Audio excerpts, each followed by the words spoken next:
Hi, good afternoon. Great. So I didn't hear very loud, so I say it again. Good afternoon. Great, thank you so much. Because of some delays, it's going to start a little bit late, so really apologize for that. It's going to go very soon. Uh, may I know all the startups that participating? All of you are here. First one, second, third, fourth.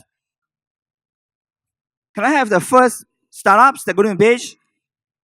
First one, second, sorry, third, fourth. Great. Fifth one, six. Great. Seven. Seven startups. Great. Eight. Cool. Nine. Sorry.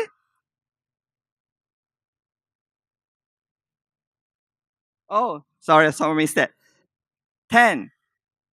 Great. Great. Thank you so much. Just to make sure that everyone is here. Okay, let's get started.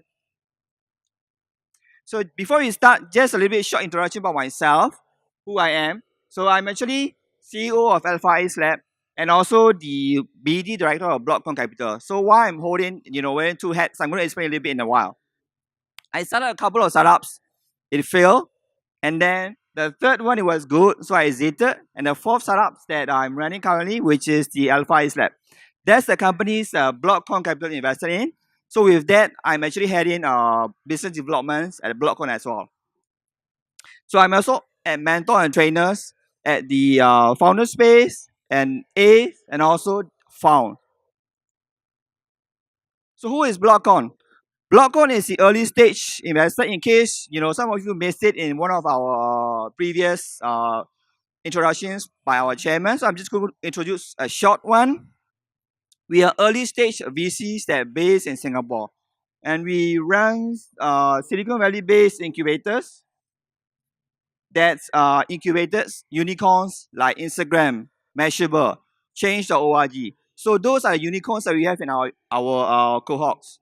And we did around 30 plus events in different countries with all the government agencies. These are our startup ecosystem that we have. Incubations, innovation, we have Blockcon, and research, we have Krabaco. And we have Founder Space and FTech, and we have a few other labs like Alpha Ace Lab. In terms of education arms, we have Race that we are doing here today, and we have Cryptocurrency Expos that we have been running for the past 2.5 years. The third one, we have Naked Blockchain events. So those are education arms under Blockcon ecosystems. So who is Founder Space? Founder Space is the Silicon Valley-based incubators, and we are heading in Singapore. We have 50 partners in 22 countries, and we have extensive network of investors. And these are all the unicorns that you can see, very familiar names in our cohort. And we have about 150 VCs in the Silicon Valley itself. So that's one of the startup, one of the reasons that why startups come to us, and then we can provide a good connections and ecosystem in Silicon Valley. So one of our partners is from Block Battle. So the Block Battle is for blockchain technologies, and they select 10 distinctive projects. Today, the winner going to have direct entry to this Block Battle events in Korea. So we are looking for blockchain projects that can apply in real life.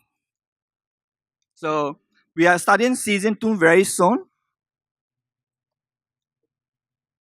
Okay, yes. So let's come to this pitching today. These are the finalists that we have come up with. It was very difficult to choose. We have a lot of applications, but in the end, we have to make the hard decision. So these are the 10 startups that pitching today.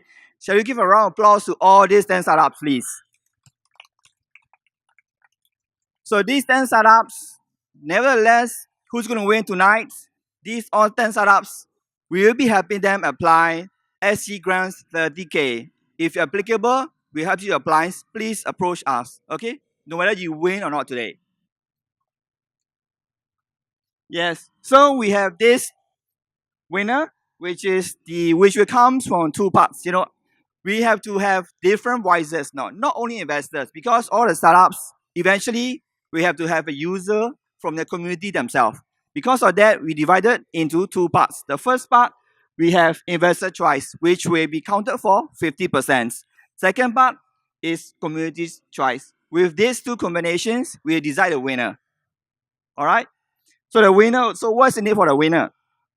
The winner will have direct entry to this block better pitching, plus it's in Korea, plus the air tickets and accommodations will be sponsored by us. And we have 10K incubation funds from Founder Space. Of course, it is subjected to portfolios and equity agreements and all that. And we have another 10K MPP funds by Blockcon Capital. So I'm going to go through this in after the end of presentation. You can vote here. We're going to give you 10 minutes for voting. For the second prize, which is the Investor Choice Award, what that startup's going to walk away with. So we're going to have incubations with founder space with 1% equity. So you get access to our VCs in the Silicon Valley itself. For the community choice, the same thing we're going to have. On top of that, we have co-working space, 3 months for the Investor Choice Award winner, and the 1 month for the co-working space for the Community Choice Award winner. Yeah. So we have this lucky draw for SMEs and startups.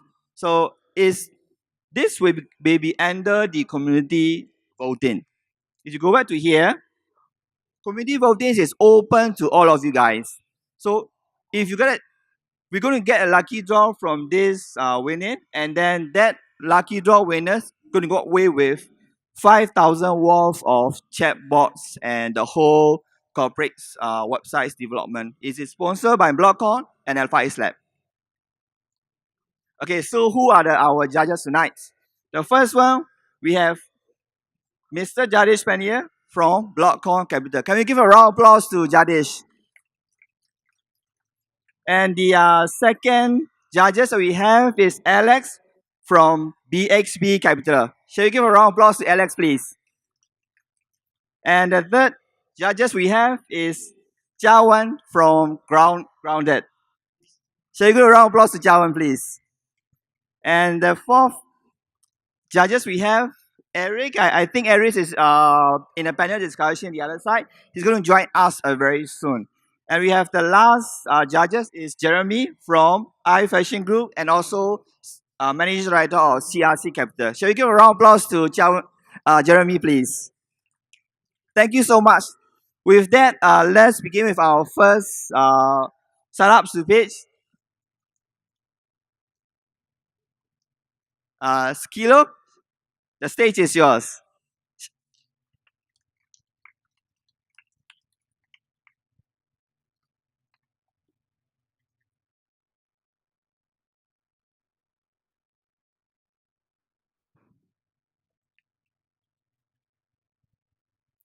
Testing, testing. A very good afternoon, judges and everyone here. I'm Felix, a year 1 NUS student, and I'm worried. I'm worried because the skill sets required. Oh no, it's not working.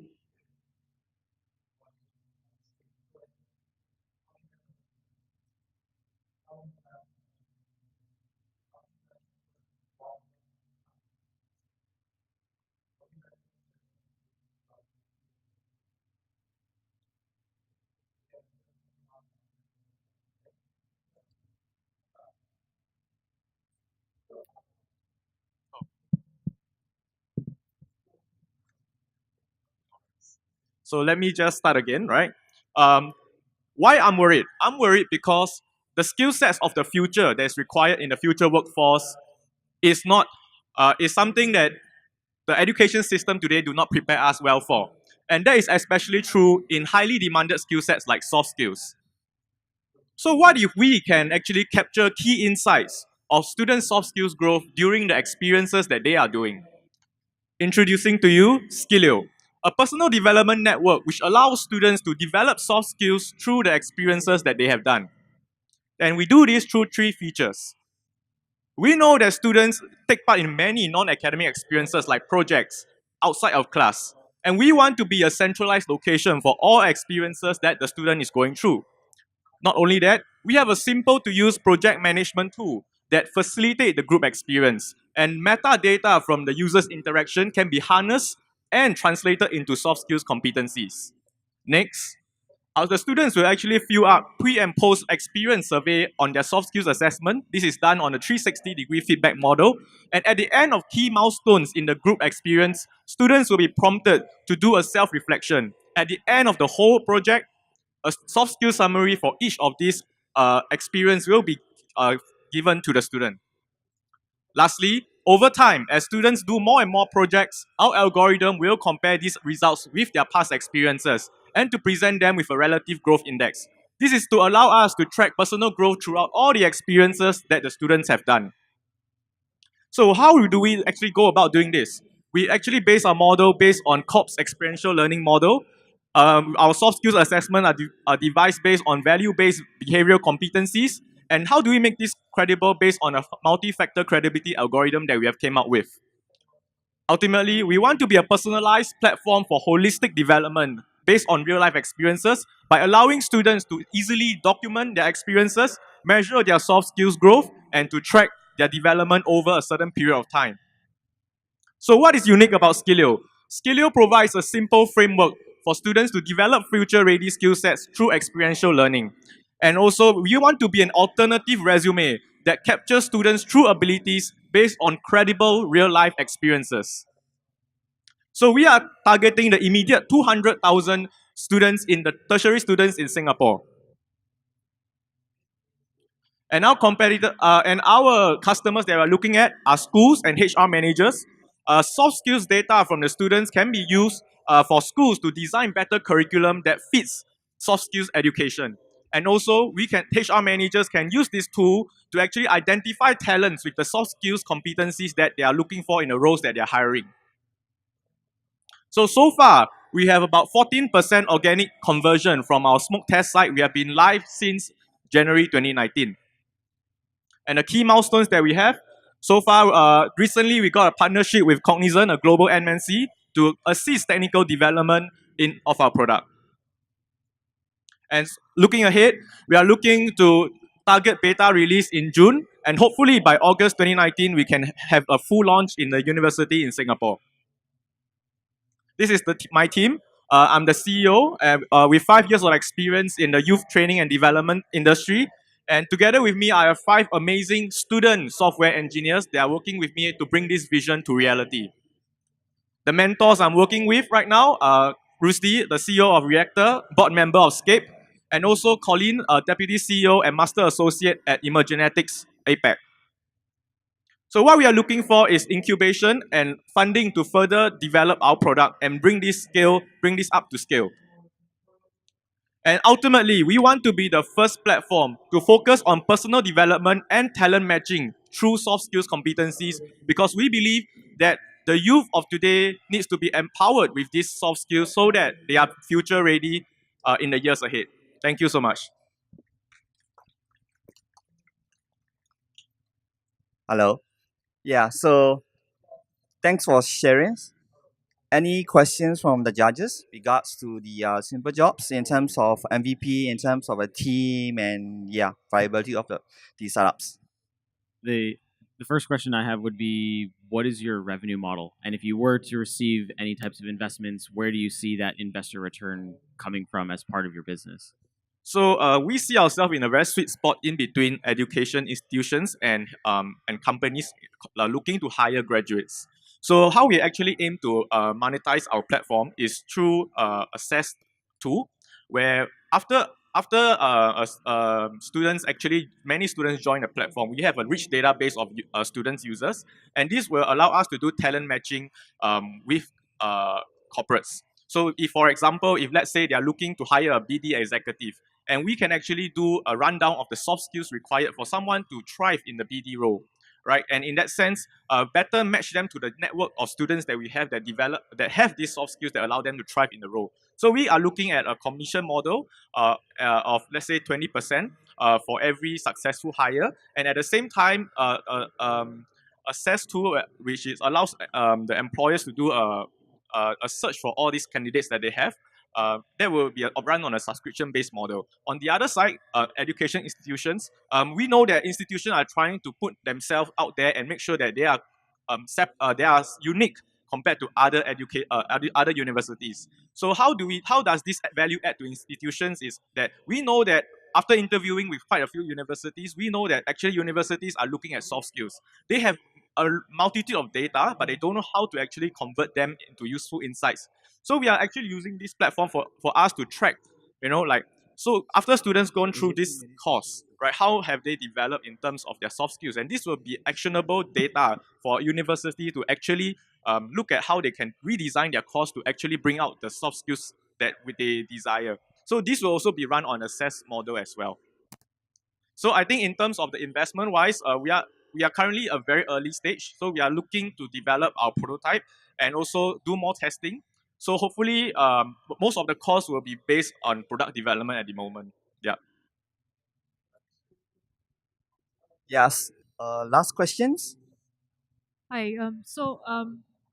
Which are some of your bigger competitors, and do you foresee someone like LinkedIn trying to do what you guys do?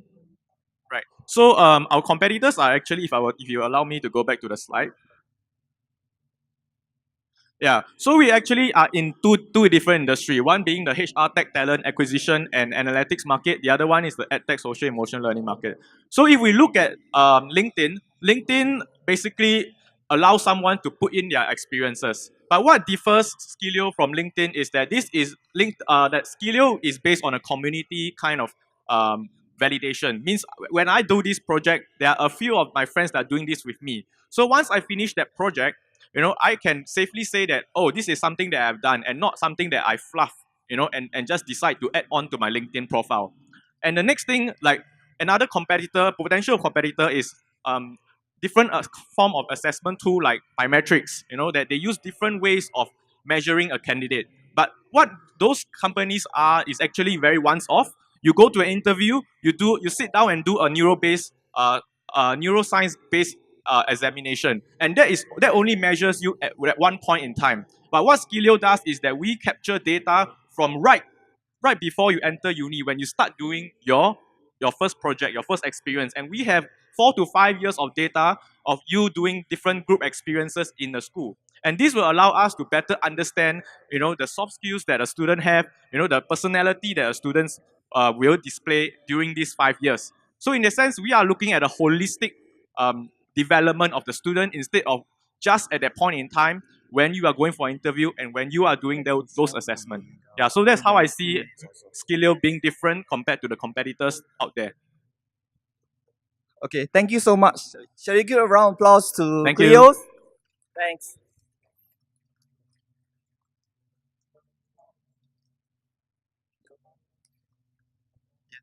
Shall we invite the next speakers from Simple Jobs, please?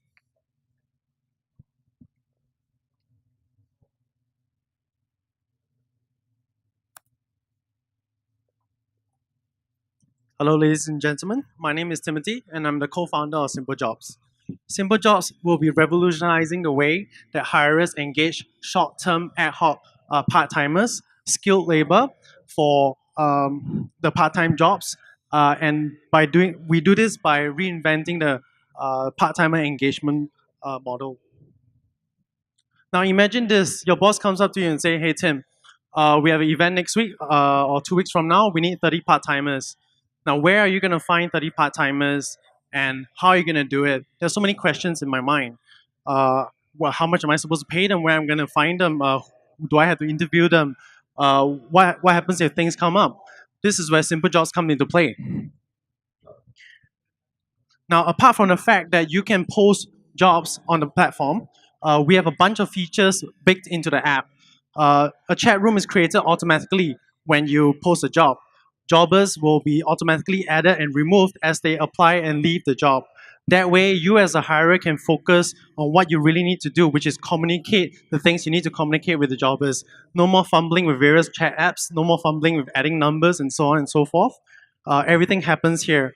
Not only that, we have a built-in attendance tracking system that helps hirers like yourself to keep track of the hours that a part-timer has to work from day one all the way to the last day.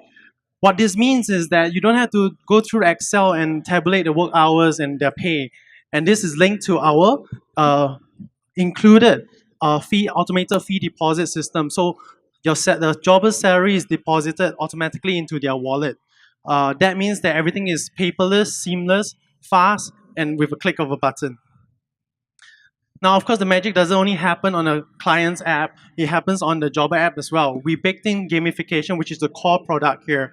With gamification, we are talking about part-timers gaining experience through working. Now, the more experience you gain, the higher level you become. The higher level you become, the more you get paid per hour.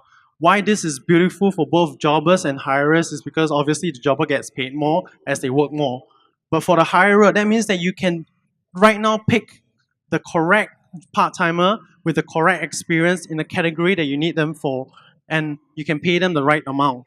And of course, if the jobber decides to behave unprofessionally, we have a hard system and they lose lives.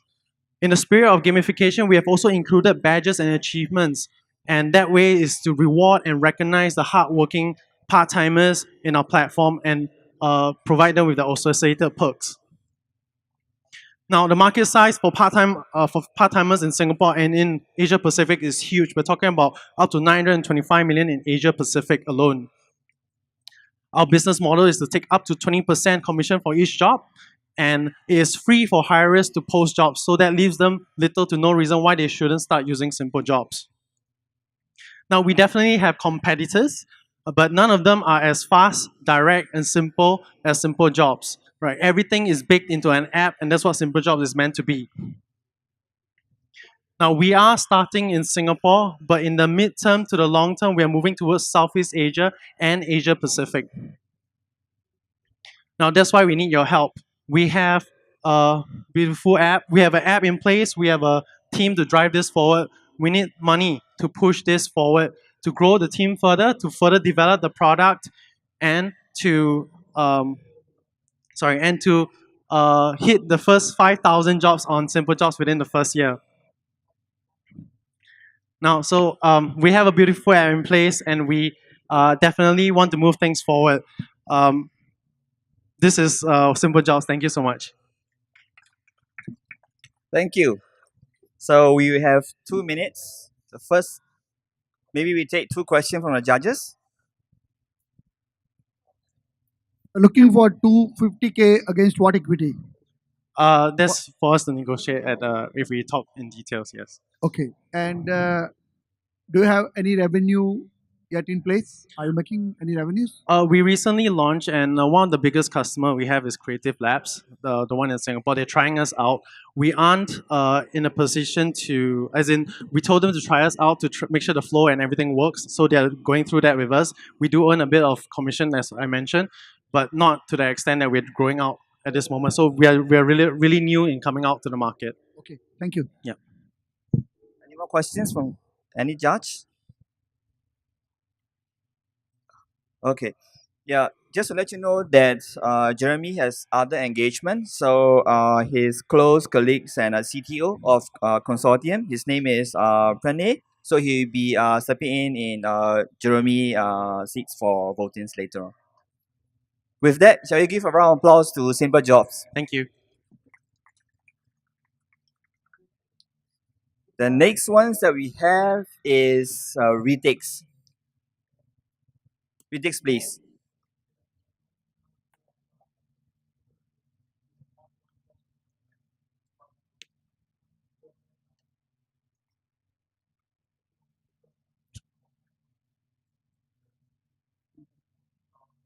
Yes. Yeah, you can start. The stage is yours. Hi guys, I'm Mohammed Khalid, and this is my startup, Retates. See, I'm trying to tackle the issue in the ticketing industry. Just last year, I was a big fan of the event in Belgium that I wanted to go for, Tomorrowland. And the thing about it is the ticket price was only 90 euros, and I had to pay 300 euros because the tickets were sold out almost immediately. and I couldn't find anywhere but the black market. I couldn't because all my friends already went for it. I wanted to see how simple was it to just purchase a ticket and just sell it online. So what I did was this year I bought a higher tier ticket for $600 and sold it for $900 within 24 hours. It was amazing for me, $300 profit. But the thing is, it's not fair for the fans, the people who actually value the tickets. So the thing is, the problem with the consumers are facing right now is that there's a lot of ticket scalping, fraudulent tickets in the marketplace right now, and also it's a very unsafe and unsecure marketplace currently. The organizers, on the other hand, they lack control on these tickets, and there's a very ineffective CRM and unreliable data. What I mean by unreliable data is they only know who purchases the tickets, not the end users, not the people who actually go for the events. And simply said, it merchants don't have control, and fans don't have freedom. That's where Ritik steps in. And in our ecosystem, artists and organizers working along with authorized third party resellers around the world. What they do is they upload tickets and market their merchandise, and in the platform, they can set the restrictions on the ticket. Is it transferable? Is it not? Is it what's the price cap of the ticket if it's resellable? And consumers can just do as they wish, transfer, resell, and all. And we're just making the entire process seamless. What How we differentiate ourselves with our competitors is our tickets are regulated through blockchain, which makes it way much more secure for the transactions to occur.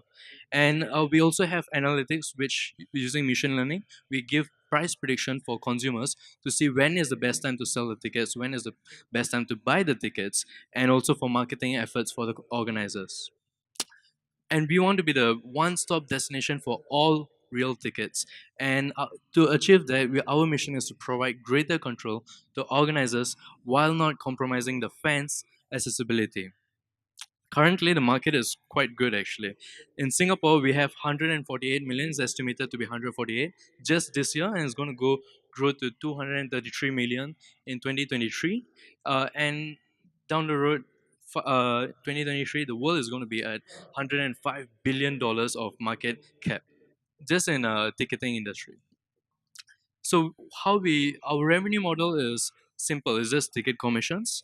We charge fees for advertisements. There's going to be a third party reseller subscription, and also we're going to have merchandise commissions for when they upload merchandise, and we just charge a bit.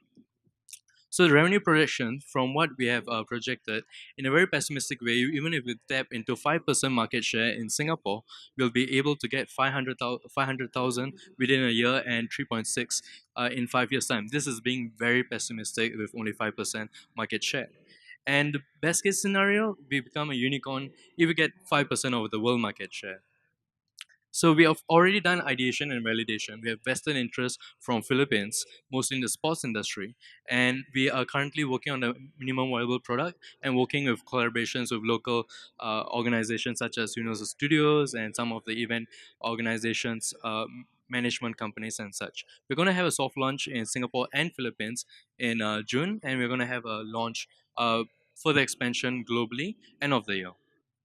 So this is me. I'm Khalid. I'm management and marketing of the team, and I don't just represent the team, but I represent the millions of fans out there who are facing this problem right there, right now, because that is a big issue right there, and we are not just following any other ticketing platform. We are actually making it unique. We understand the fans' problems, and we are trying to address the issue right there. And it's just not about the money; it's about the people. We want the fans to have actual good experience and not be cheated. And currently, we are looking for 5% equity for 100K. And this investment is going to spend over a month of 6 months for further development, marketing, and operations costs. All right. Thank you very much.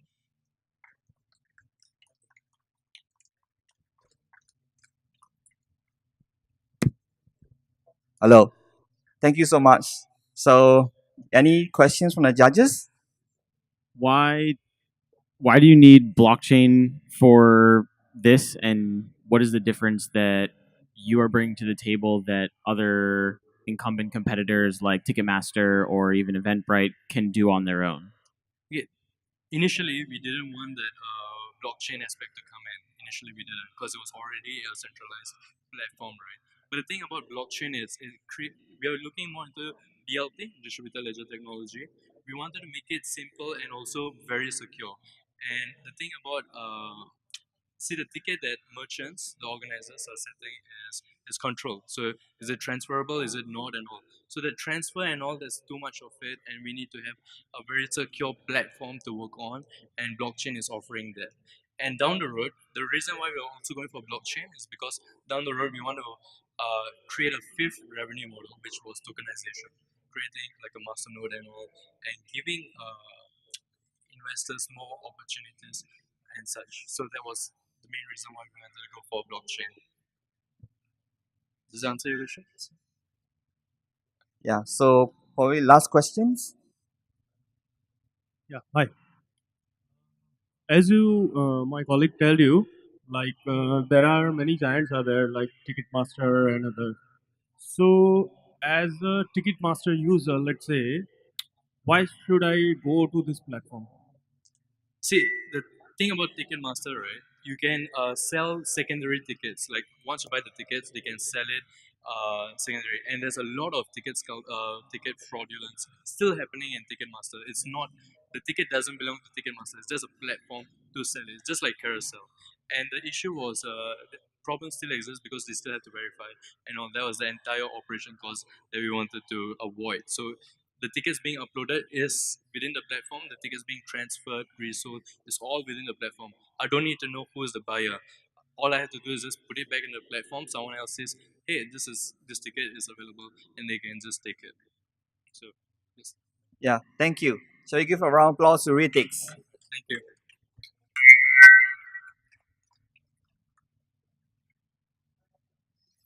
So great. The next one that we have is Dine Butler. Sounds very intriguing, and I think everyone like to eat. So let's hear it from Dine Butler. Good afternoon. My name is Carl. I'm here with Dining Butler.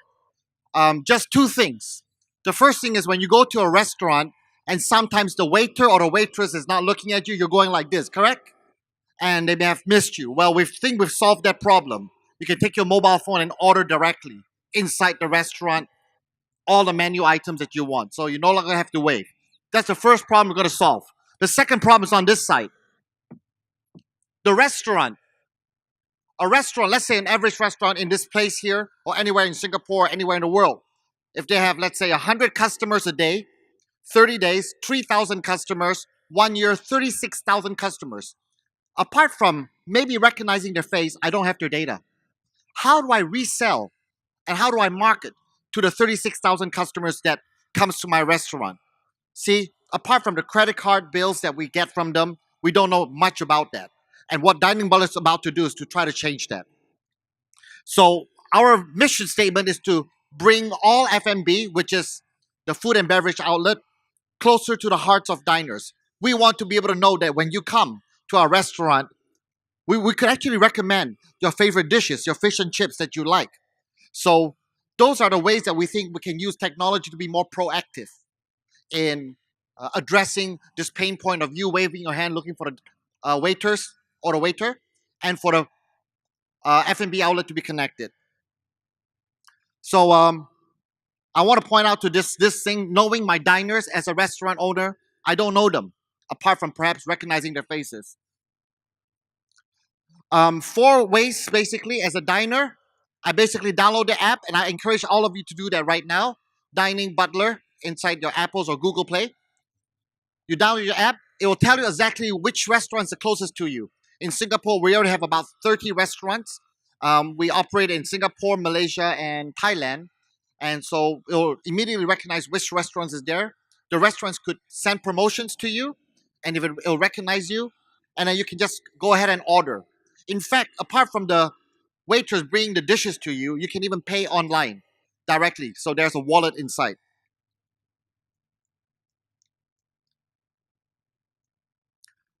From a restaurant point of view, this is the workflow. I won't bore you with the details, but effectively, your point of sale system and your kitchen system are all integrated to this technology. So this allows additional efficiencies for you to operate your kitchen. very important for a kitchen is the time it takes. As a restaurant, I want more and more customers. I got limited seats.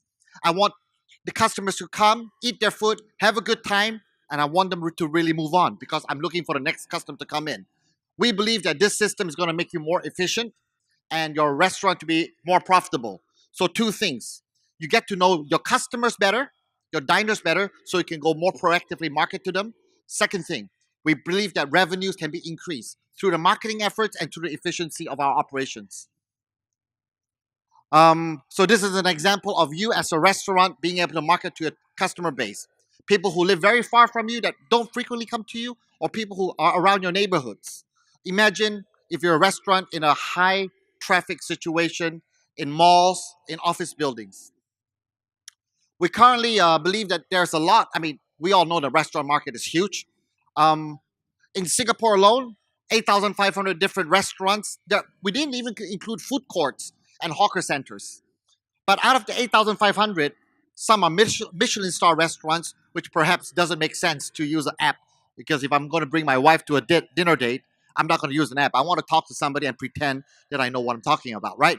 But for the rest of us, when you go to a coffee shop, Starbucks, and Coffee Bean, this provides a fantastic alternative. In fact, it should be the default. Um, this is the dining landscape. Look, we all dine outside. The question is, how do we as a diner become much more engaged with the restaurant? And how do I know which restaurant fits me the best? And how do I get the best deals possible? StarHub is a current business partner of ours. They want to go and sell Wi-Fi to restaurants. They package our solutions together with them. We've been very grateful, and they're going very aggressively to some of the schools. We also have a program right now that we just launched with DBS 2 months ago. So people with DBS credit cards would get promotions that's sponsored by DBS and or the restaurants. So that drives the traffic that we're looking for. Everybody's got a revenue chart. I'm experienced enough to know these are predictions and forecasts. I can say that yesterday we just came from a board meeting and we have about $550,000 of revenue run rate for this year. So we're very grateful for that. 4 board members. I'm the guy on the left side. There's a lot of Photoshop there. That's a couple of years ago. But our CEO is Chun Fum, and he is a techie. So 2 out of the 4 directors are technology individuals, and the other 2 are business people. This is some of our. We've got over $10 million worth of transactions. If you ask our revenue model, we have 2: a SaaS model, a monthly payment, and a transactional model that we charge.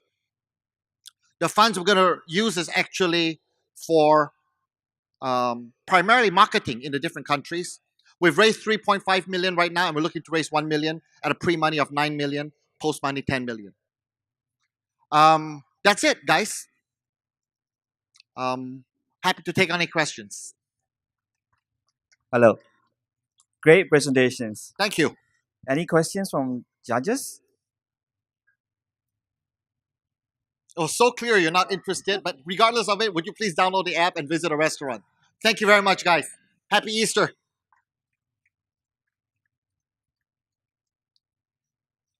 Thank you so much. The next one we have is Block Asia, Oasis Block.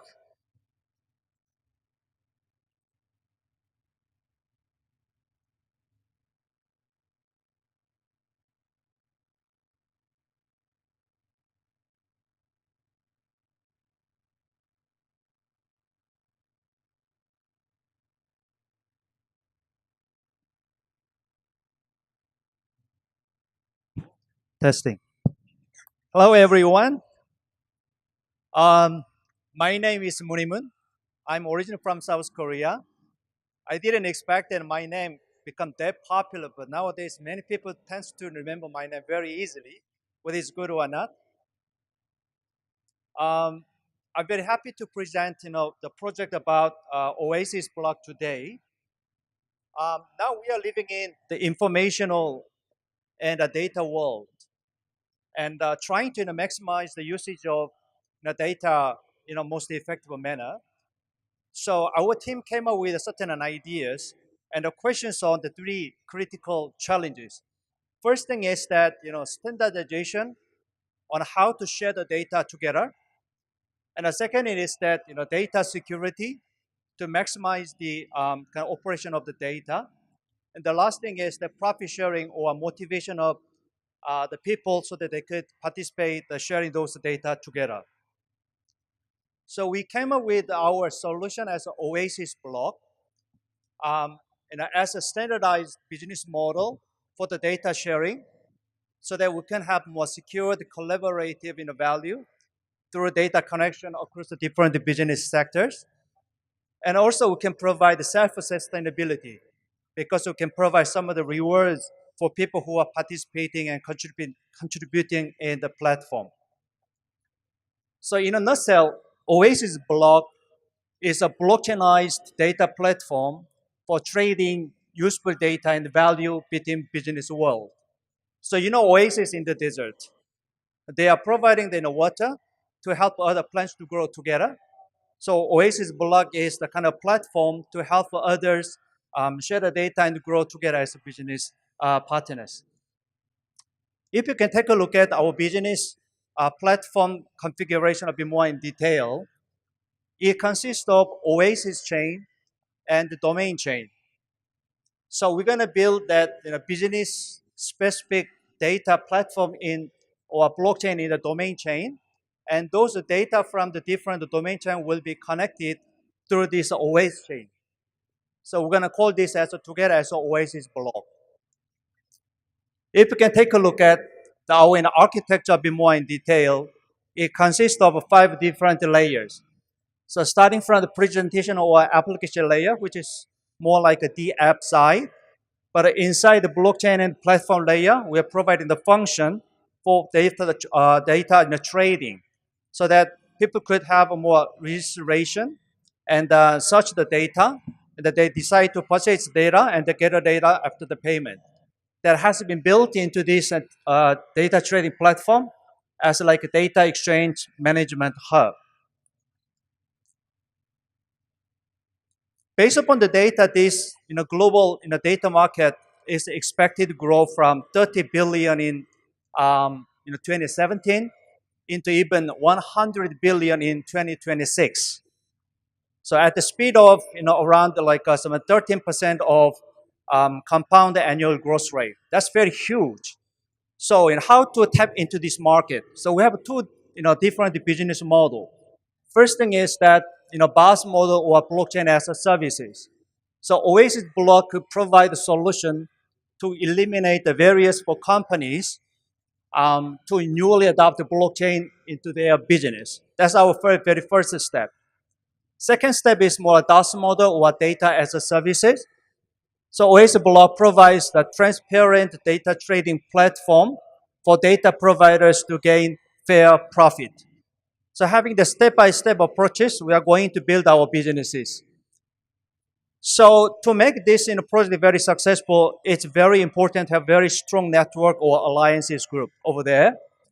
And we have strategic partners like a Double Chain, which is more responsible for technology development, and a Conet as a consulting and marketing firm, and Dexco, which is a cryptocurrency exchange based in South Korea. And importantly, we have a domain chain partners who have agreed with us to join this Oasis Block network, around 20 plus partner companies in 18 different industries. So such as like a healthcare, or food and beverage, or media, even real estate. So we're going to have a kind of a plan to grow together with our business partners.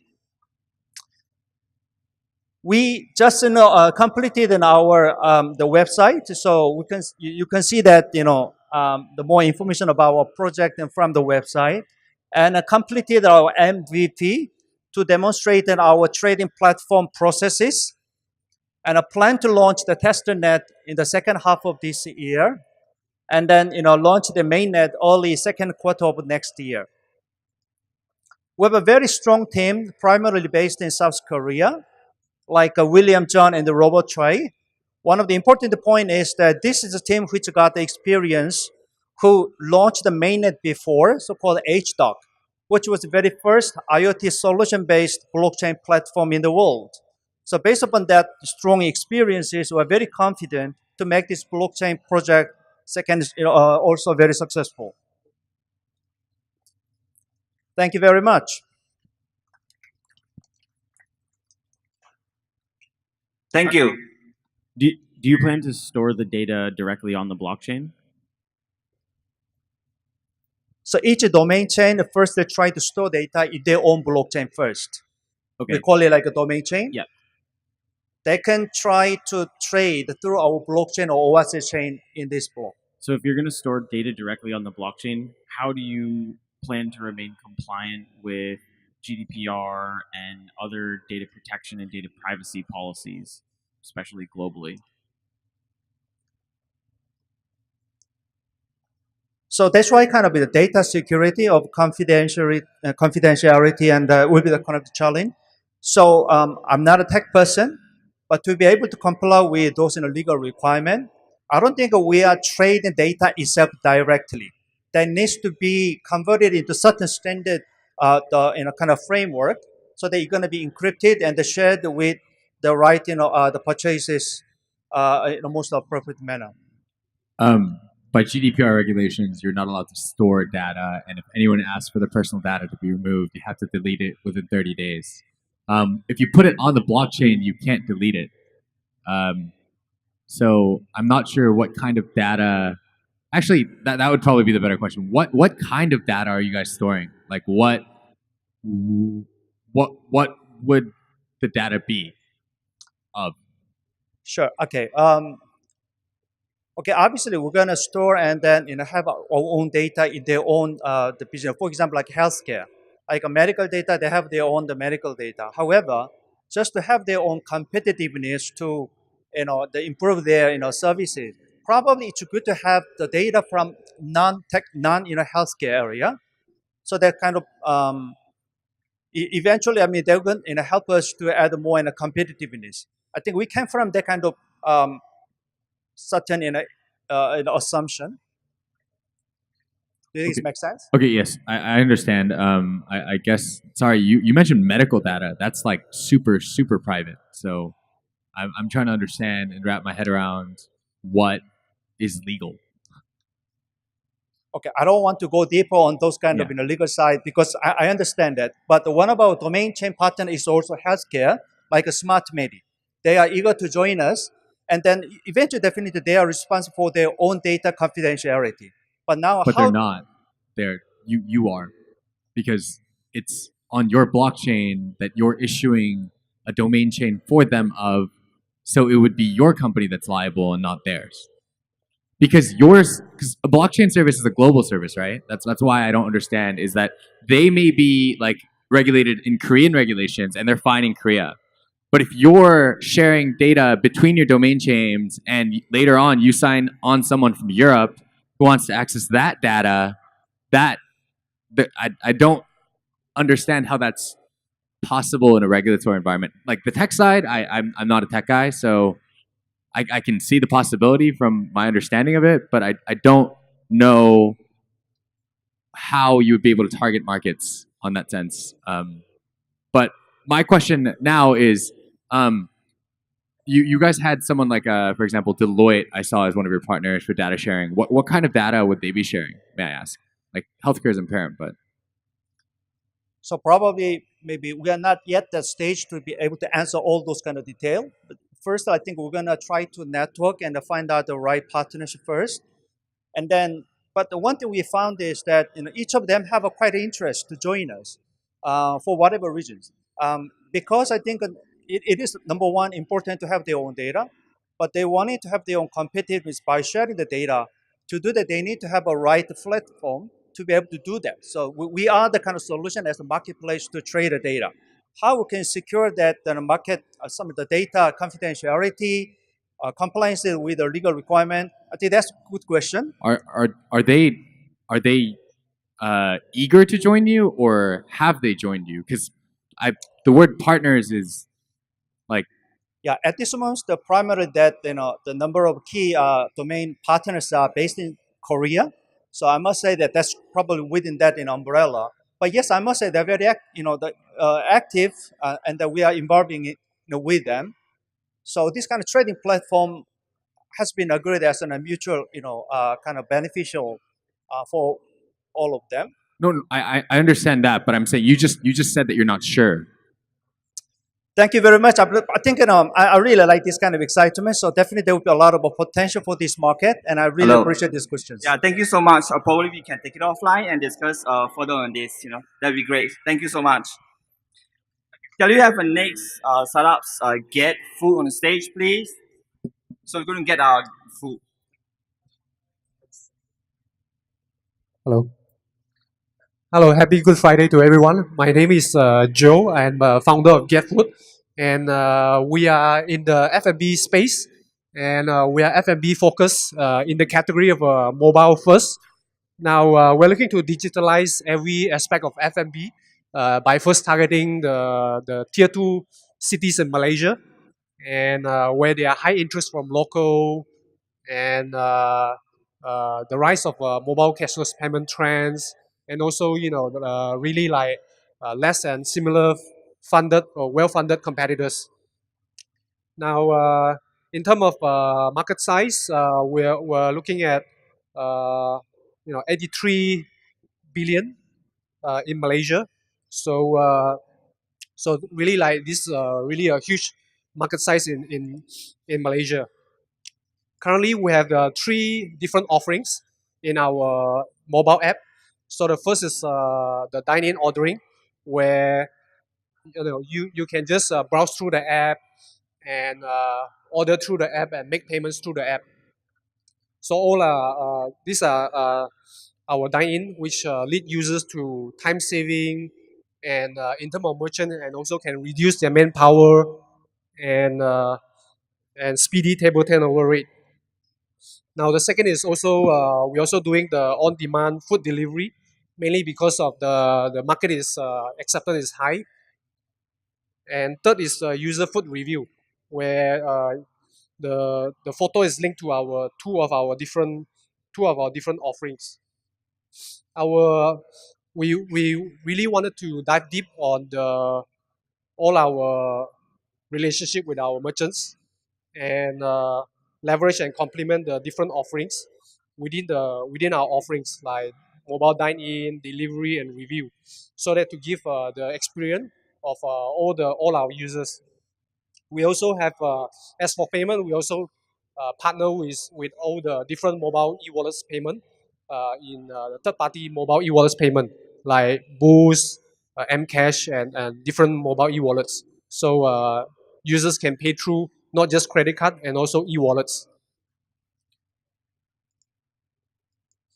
Thank you.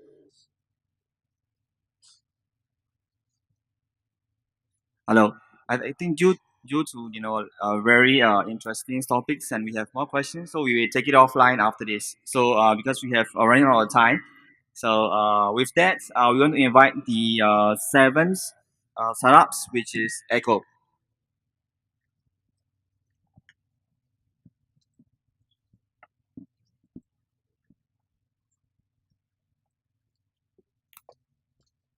Hello, testing. Hi, good afternoon, everyone. Thanks for coming. My name is Jiren, and I'm the founder of Echo. So basically, we are a social media platform that allows you to monetize your content directly or indirectly. Our vision is to be a platform where we can increase the income made for our content creators, as well as increase user engagement. And more importantly, we want a platform where every user benefits and is rewarded for the time and effort spent on the app. So the biggest question is why, right? Why are we building a social media platform, when there's so many of them around right now? So like I mentioned before, we believe that we can increase the income made from content creators by giving them more than one avenue to monetize their content. And more importantly, we want something that is simple, easy to use, and a community that benefits along with the growth of our company. So what is the problem that we're solving? I'm sure you guys know the most common way of monetizing your online content is through advertisement. So it might work well for a small group of people, but for the vast majority of people, it's just not sufficient. The amount that people get paid in terms of advertisement revenue is unclear as well, as it varies a lot on the type of content you produce and the rate which advertisers pay you. The next one, the most common way is through sponsored posts. For those of you who do not know what sponsored posts is where a sponsor actually pays a content creator or influencer to post a certain type of content online. However, not everybody has a large enough following for sponsors to take notice of them, and you need proper brand alignment with the sponsors. For example, a chef that is very good at posting online content about cooking and cooking videos will not be able to work with a sports equipment company. So how are we going to solve this? We'll provide a platform where you have traditional methods of monetization plus gifting and subscription. Gifting and subscription is fast proving to be a more efficient way of monetizing your content, and it works very well in Asia as well, based on research. So basically on our platform, when you post your content, you have two different areas which you can post to. One is the free content and one is the paid viewing. If you post your content to free viewing, you get to monetize your content through the traditional methods that we talked about, or you can monetize your content through the paid viewing by your auction feature or through subscription page where your monthly paying viewers can view it only. So how does all this work? How do I pay for my subscriptions? How do I pay for my auctions? Or how do I do stuff? So we work on an in-app currency called Echo Hearts. Echo Hearts can be purchased directly in-app, or you can be obtained free when you watch advertisements on the app. You can then, in turn, give this to your favorite content creators or to your subscribers, or use it to pay for your auctions and so forth. Next is diamonds. Diamonds are actually just Echo Hearts received. This is important because it determines the user's popularity in the app. So the more popular you are, the higher your ranking will be, and this will affect your content in where it's posted in our app. And diamonds are the one that can be converted back to cash, and this is where our content creators get rewarded. So our revenue model is quite simple. Basically, we have revenue from the sale of our Echo Hearts plus advertisement revenue. We minus away the payout to our users, and we get a variable commission of about 28 to 38%. So who will be using this app? Who's on board with us already? We currently have about 200 content creators with us. So this is just some of them. Leisha is a K-pop group in Korea. I don't know if some of you have heard of them. They are responsible for a popular song called Chocolate Cream, which garnered more than 8 million views on YouTube alone. And Goen, a member from Leisha, has about 160,000 followers on Instagram. So they'll be posting their exclusive music videos and content onto this platform. We have DJs and live streaming models from Taiwan as well who are willing to post exclusive content or monetize their fan base through our platforms. K-pop artists, fitness models from Korea as well as music producers from Taiwan as well. So what's our marketing strategy? How do we ensure that more and more people download our app and more and more people use it? Mainly, we have a seasonal competition where our top content creators get rewarded. We measure the top content creators by the amount of Echo Hearts that they receive. And obviously, we have an in-app referral program that keeps the virality of the app up, and as well as incentives for new signups. So our initial target markets are Taiwan, Korea, Vietnam, and Thailand as well. Why? Because while most of our initial content creators are from there in the first place, we have partnering companies in those regions, and culturally, our app is a fit there. Many people are used to viewing their content online in social media and gifting in it. So what does this mean? As I mentioned above, we have about 200 content creators. This gives us an audience of about 10 million viewers. We project that each one of them will bring in probably about 1% of their fan base into the app, which is about 500 people. We apply our monthly growth rates and we'll get a user base of about 270,000 by the end of first year. So an average growth of 20% year on year, we have 2.4 million users by the end of third year. So this number actually means that we are only at 2% of the potential market out there, which is about 100 million people, based on just these 4 countries only. So knowing these numbers, let's take a look at our roadmap. So on the first year, we expect our revenue to be about 400,000, and on the third year, we expect it to be about 4 million. So what's interesting about the third year is that we will collaborate with e-commerce and various brands so that users can actually give physical goods and not just virtual gifts on our platform to one another. This is our team. There's me. Ayong is our Korean business development director, so she'll be in charge of bringing new content creators on the platform each time. My partner Nick, who's in charge of operations, and Ryan, which is the digital marketing side. So our partners will be as you can see above, JS Entertainment and EJ Studios will ensure that there's always fresh content and new content coming on board our platform at all times. And Alpha X Labs, I'm sure you guys know them already. They're our partners in developing this app. All right, thank you. Thank you so much. So we ran out of time, so we skip question for this startup. So next one that we have is EverSafe, please.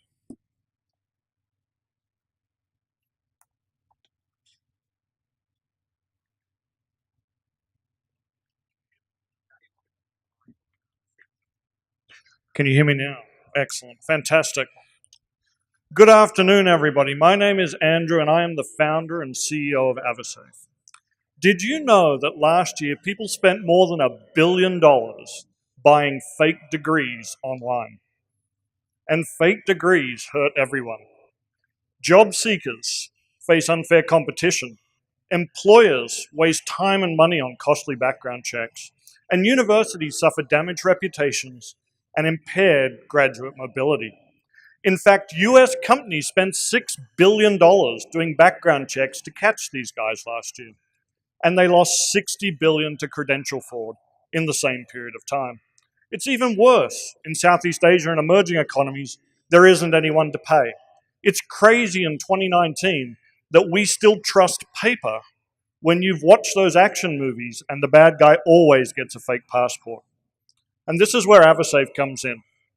We're a credential issuance and verification network. Universities, public agencies, professional licenses issue verifiable digital credentials on our network. Individuals claim these and verify their work history and professional licenses. Employers, banks, insurers, and industry partners then leverage this verified information to cut costs, improve trust, and reduce liability. Now, we've seen a number of competitors enter this market, but they're all focused on digital issuance alone. There's not many of those guys out there, and if you've ever sold to a university, it's like getting blood out of a stone. At EverSafe, we're a B2B SaaS company. We monetize employers, public agencies, and the guys who want to verify this information. Not only is there hundreds of millions of them, but they're willing to pay to do this. In fact, they already are. And it's working for us. We launched in Q4 of last year. We have a pipeline of hundreds of universities in 32 countries. We're speaking with ministers of education, immigration, and labor in 10 countries. We're partnered with enterprises like Oracle, Cushman Wakefield, Adecco, and I'm excited to tell you secretly here today that we're now partnered and working with one of the largest regional airport operators in Southeast Asia who wants to use EverSafe to speed up immigration queues for you guys. So we're very excited about putting that into pilot in the next 90 days. Now, what's the competitive advantage here? Well, that $6 billion background checking industry, it costs $350, and it takes 3 to 6 weeks to do one of these checks. With our technology and our attestation network, we've dropped that price to $25, and we can go much lower. And we've made it instant, even across borders, while protecting GDPR and PDPA rights and making this data self-sovereign. It's yours, not mine, not anybody else's. It's totally up to you.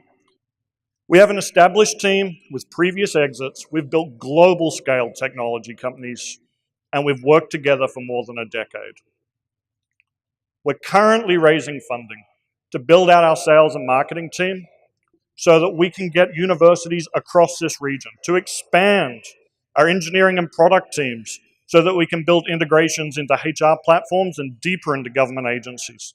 And it's going to set a platform for a giant Series A so that we can take the rest of the emerging economies. We envision a world in which governments, individuals, employers do not continue to suffer from the cost and time associated with credential fraud. Thank you. Thank you so much. Shall we have one question from the judge? So if you're B2B focused, how do you plan to differentiate yourself from other types of competitors like Evernym and Sovereign in this space that have some really incredible partnerships? Yep.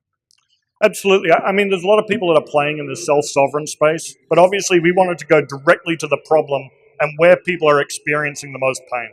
Employers today are losing hundreds of billions of dollars a year, because they have two options. If I'm Apple and I'm offering you a job, I can say, here is a job offer contingent on a check that I'll get back in 3 weeks. Or I can hire you and try and dismiss you later if I find out that there's something shady in your background. Those options are be uncompetitive or take a risk. That doesn't make sense in 2019. And so our go-to-market is focused purely on the largest issuers of credentials in the world, the universities, the professional licenses, and the governments. And every time that they connect to our network and they onboard their users, those users then have their own incentivization to have to go and build a profile because it leads to a higher likelihood that they will get jobs in the future. What markets are you currently in, and what are your target markets for the next 6 to 12 months? Yeah, so right now our focus is Vietnam, Philippines, and Singapore. I didn't mention, but we just got investment from NUS and Singtel as well here, which was quite nice. And our focus really in the next 6 months is to grow within those three markets, with a view then to do Indonesia and Thailand and push west into India and Africa. The reason why we're going after an emerging markets play is we believe that there's a strong value proposition and an exit to a LinkedIn type acquirer who also doesn't have users in those emerging economies. So it's not just acquiring the technology that we have and the ability to verify profiles, but we can give them the next 500 million users as well. Great, thank you so much. So now if you want to put an end to credential frauds, you know which company to look out for, right? So our patient haven't ended yet, so we got 2 more to go. The next one that we have is You at Me. Shall we have You at Me on stage, please?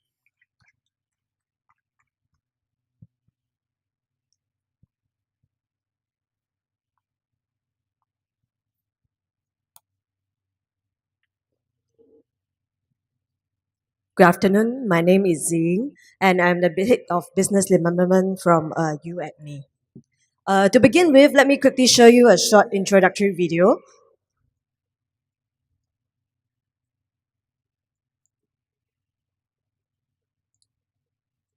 Sorry, technical errors. And viral form of marketing of all time. With the rise of social media and technology, cozy up under the covers and close your eyes. Advertisers has been trying always to increase their promotion visibility every time. And what I was waiting there is actually this skip ad button. Did it ever happen to you when you're watching your YouTube videos every time? So here's the problems. Advertisements nowadays are ignored by the consumers. Most consumers are now rely on their friends' recommendations from the friends and family. And most of us are get connected with hundreds and thousands of friends every day through our social network. Hence, most buying decisions currently are affected by word of mouth than any other form of advertising. Hence, we start to build a platform to reconnect brands to consumers again through word of mouth marketing activities.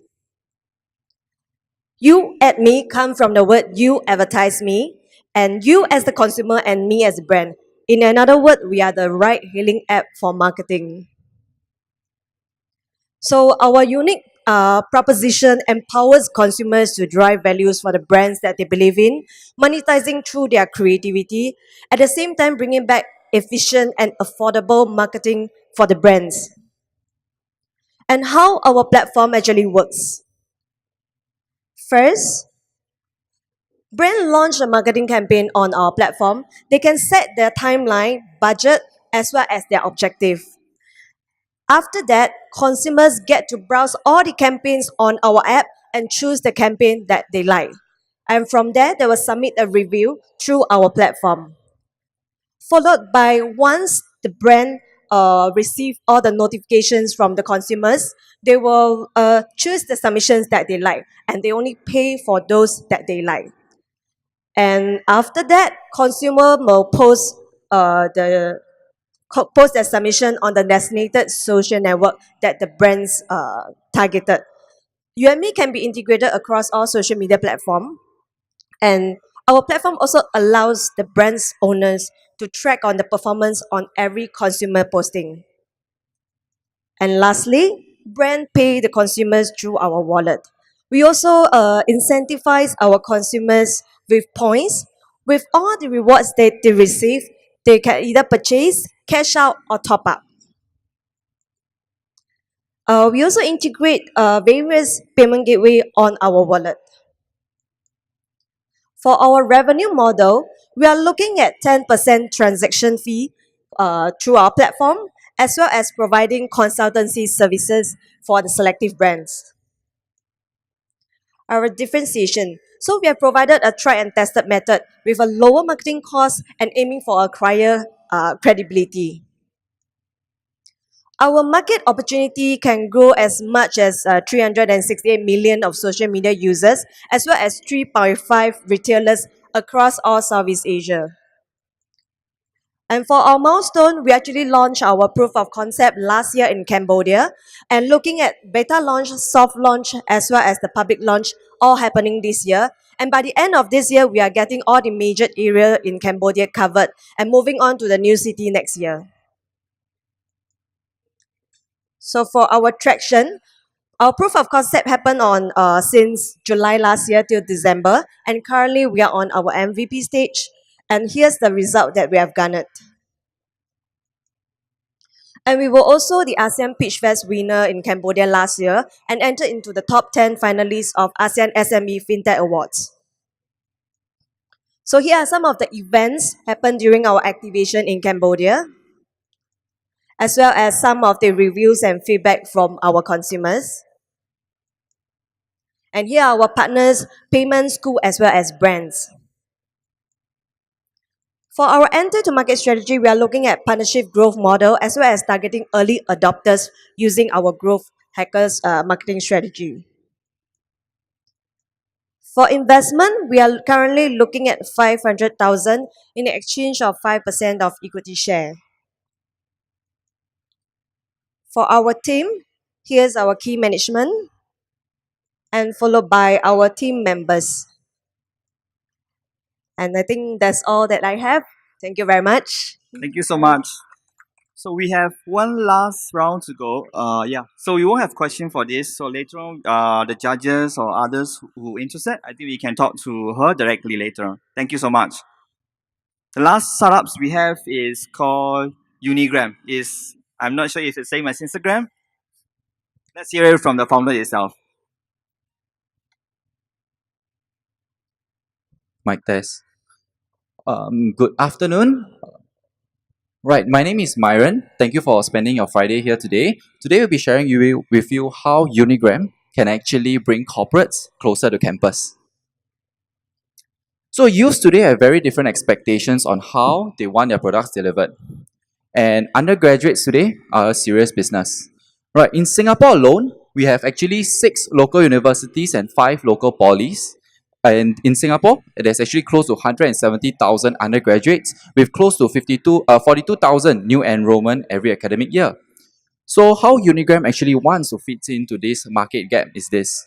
We put students first and we want to revolutionize the way students actually experience their campus life. At Unigram, we want to build a hyper-targeted platform that provides corporates with instant brand activation opportunities and a holistic strategy to reach out to their target audience. In short, we help brands to reach into campus. So this is the team. I have got with me doing technology. I have Leon doing operations, and my picture is not there, but you can see me here, and I'll be doing business development. So this is the traditional way of outreach for brands, right? When brands actually want to outreach to university, this is what they do. Different clubs, different organizations reach out to different sponsors and different vendors, and they actually come out with very unclear marketing knowledges. So how the problems associated with this is as follows, right? This segregated outreach leads to actually inefficiencies when dealing with these campus organizations, and this lack of economies of scale leads to a not sustainable outreach in universities. The second problem that we face currently is that campus organizations, they are not sure of what actually corporates are looking for, right? And this leads to unclear, again, marketing requirements for sponsorship. And finally, when working with campus organizations, one problem that we face is that there is a lack of loyalty and goodwill when you work with these campus leaders because it changed every academic year. And what we do here differently at Unigram is as follows. We have two main products, Senior Says, a peer-to-peer advice platform, and Unigram, a sponsorship platform that allows brands to reach out to corporates, allow corporates to reach out to campus more effectively. How so? When when we have the students coming in, the campus coming into our funnel, right? What we have is actually a cashback and uni credit system. And this actually increases the stickiness of our platform in campus, which allows us to push marketing mileages into campus. Right, so we actually bring micro influencers in campus that work with us to push our marketing mileages. And essentially, what we have here at Unigram, in a nutshell, is this: we bring corporates and vendors closer to campus, and the corporates that I work with are MSF in Singapore. We have Health Promotion Board currently onboarding, and we have Taukenoi in Singapore that's working with us to actually bring their products forward. So 3 validated business models that we have worked with. The first is event sponsorship marketing. And what we do is that we actually bring our brands into organic events in campus, right? Secondly, we actually have vendors that is verified on board. And finally, brands come to us to actually do brand activation with campus micro-influencers. Right, so micro-influencers, we choose to work with them because they're authentic, they build trust, and they are more niche in their platforms. Right, so this is an example of a platform that we have, and brand activation that we did for Senior Says. Over 7 days, we actually garnered close to 10,000 impressions. Right, current outreach as follows. We are in the 6 local universities, and we have close to 50 student bodies and 20,000 students currently on our platform. Right, so this is our projection for this year. We are aiming to hit 120,000 revenue this year. Last year we did 100,000, so we are hoping to actually increase it this year. Yes, so that's all I have for you today. If there's any questions, I'll be more than happy to clarify. Thank you so much. I think shall we take one last question before we end from the judges? Any questions? If not, I think let's go back to the, yeah, thank you so much. Okay, thank you.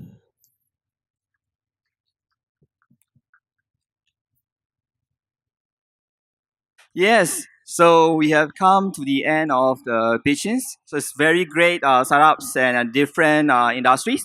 Before you go off, just stick around until 4 p.m. We're going to announce the winners, all right? So for that, I need your help. The first one, in a community, you can go there and vote as a community. That contribute to 50% of the results, because we know that it's not about all investors on investment. Eventually, the community themselves is the one who are using it. So if you feel that any startups that you like, please go there and vote now. So we have 10 minutes. Please, you can take a photo of it. You can vote it later. That's okay. For the startups, for the communities. For the judges, please go to the Investor Choice Award, and you can choose your own startups. I'm sure there's about 20 investors we have today other than the judges. So if you are investors or angel investors or institutional investors, please go there to that Investor Choice and vote it. Okay, so we have 10 minutes. Start from now. So we're going to close at 3 p.m. and then we announce at 4 p.m. So stick around, and then we announce who's going to be the winner and see whether what you guess is the actual winner. So in the meantime, you can explore other zones that we have here. We have many great zones like crypto experience zones, and we have others zones as well. So that's all for now. Thank you so much.